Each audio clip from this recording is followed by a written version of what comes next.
오늘은 최근 작년 11월에 사망한 가수 구하라 씨의 친오빠가 동생이 남긴 재산을 친모가 상속받는 것을 막아달라며 법원에 소송을 제기해 큰 화제가 되었습니다. 2019년 11월 24일 구하라 씨는 자신이 살고 있던 청담동 자택 1층에서 숨진 채 발견되며 결국 경찰 조사 결과 스스로 목숨을 끊은 것으로 발표되었는데, 문제는 구하라 씨의 사망 이후 구하라 씨의 친모인 송모 씨의 변호사들이 갑작스럽게 찾아와서 구하라 씨가 소유했던 부동산 매각 대금의 절반을 요구하면서 시작되었습니다. 참고로 구하라 씨의 친모로 알려진 송모 씨는 약 20여 년 전 당시 구하라 씨의 나이가 9살일 때 집을 나가 근 20년 가까이 가출 이후 연락두절 상태로 수십 년간 자녀들을 버리고 떠났던 사람으로 알려져 있으며, 추가로 친오빠인 구 씨의 변호사 또한 구하라 본인도 생전에 친모에 대해 분노와 아쉬움, 공허함을 자주 토로했다, 모친으로부터 버림받은 트라우마가 자살에도 영향을 미쳤음을 부정하기 어렵다고 밝혔다 보도되었습니다. 그럼에도 불구하고 구하라 씨가 살아있는 동안 아무런 부모 역할을 하지 않았던 친모가 구하라 씨의 유산을 요구하자 구하라 씨의 친오빠와 그의 변호사는 부모로서 아무 역할을 하지 않았던 친모 측의 무리한 요구에 대해 너무 큰 충격을 받았다며 결국 친모를 상대로 상속재산 분할 심판을 청구하게 되었다고 밝혔으며, 추가로 다시는 이런 비극이 발생하지 않도록 구하라 양의 이름이 우리 사회를 보다 보편적 정의와 인륜에 부합하는 곳으로 바꿀 수 있기를 바라는 마음으로 일명 구하라법의 입법 청원을 제기하였다고 설명하였습니다. 참고로 현행법상으로는 부모의 별거나 가출 등으로 자식의 양육 의무를 다하지 않더라도 상속 자격을 제한하는 특별한 규정이 없는 것으로 언론에 보도된 바 있습니다. 그렇다면 과연 이번 구하라 씨의 친모 상속 논란은 어떠한 결말이 예상될까요? 민법 제1004조에 따르면 상속 결격 제도는 가족을 살해하거나 유언장을 위조하는 등 매우 극단적이고 제한적인 경우에만 상속 결격 사유를 인정하고 있기 때문에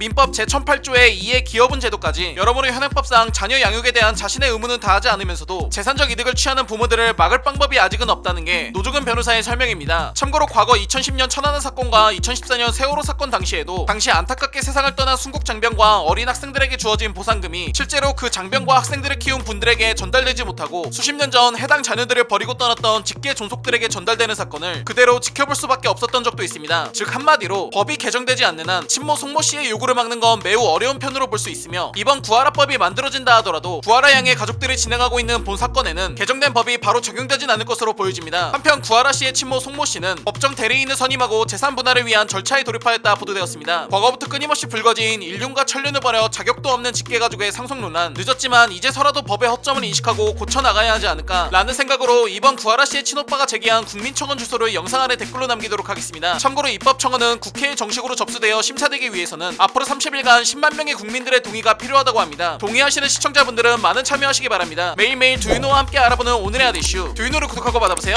감사합니다.